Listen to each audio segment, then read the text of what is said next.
On Sunday, the Mauna Kea Hui drew a visual connection between their current fight against the 30-meter telescope and their long sovereignty struggle. People carry I think we're going to need people carrying about 4 each.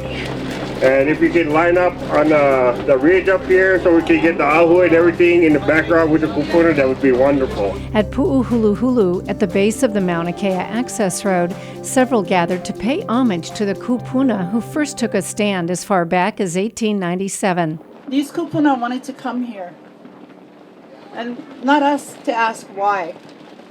We just bring them. We don't know what the plan is, but obviously someone knows the plan. And even before we begin, we need to bless that particular effort. So somebody here knows who's supposed to do that. These are the names of the ancestors who first stood against annexation by signing the Ku'e petitions. Over 21,000 adult Native Hawaiians joined the effort. Their names were gathered from across Hawaii by foot, boat, and horseback. The petitions were hand-carried to Washington and delivered to the United States Senate.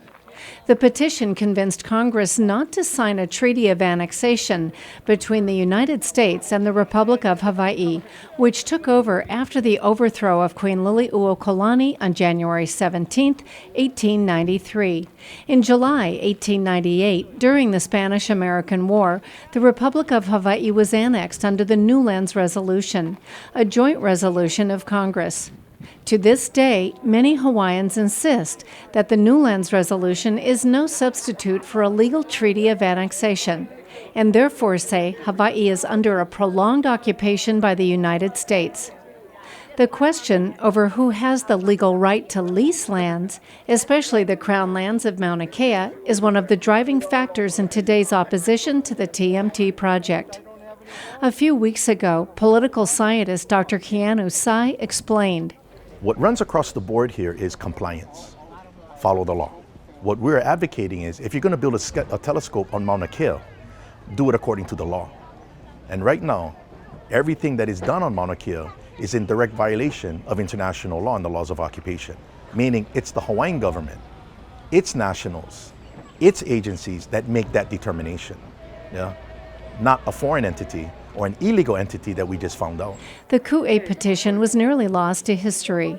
The population has only recently become educated about this chapter in Hawaii's history. When the signature petitions of 21,000 signatures came to Hawaii from Washington, the National Archives in America, the American National Archives, and people came to visit these petitions, and you could see people were coming together. They were coming together with a common understanding that it was their grandparents or great-grandparents and some great-great-grandparents where they actually saw the signatures or the names at least. And you could see people just focused on that. And I think that began the process of what's more here. What is in our history that we didn't know? Because to not know about 21,000 signatures that killed the treaty is quite profound. Kind of begs the question, why didn't we know? Where did this come from? And Dr. Noinoi Silva covers that in her book, the history of that. I touched upon that in my doctoral dissertation as well. So when people start to ask the right questions, like why didn't we know? Then you naturally start to learn why you didn't know, and it just opens up more questions. And as you get more questions answered, you start to realize this is not what I thought it was. And people now need to do something. And I'd like to thank all of you for being here today. I hope you had a chance to look through the petition and see the signatures of your ancestors and to sign your name alongside of your ancestors in support of the Ku'e petition. These two to find your names, your kupuna's name. On Sunday, gathering in tents by the Ahu along Saddle Road, families of the Ku'e petitioners consulted with the records and looked for the names of their kupuna within documents. Well, no. Do I keep this then? You can keep it and do your own research. So educate ourselves, know who we are as a people, know where we came from, and know where we're going. I'm also from Hawaii Island, so I'm going to be looking for my tutu's name, and somebody's going to have it, and I may actually go up there and ask you if you can trade. But I expect that other people will be doing the same. So don't necessarily look for your kupuna's name. Just take the kupuna who are given in your care and go up there. Find some place to stand. And yes, it's raining, and I don't think they care. Later, in the cold mist and rain, the hundreds of names were placed in the lava field. And what we want is for them to make themselves known. They wanted to make themselves known.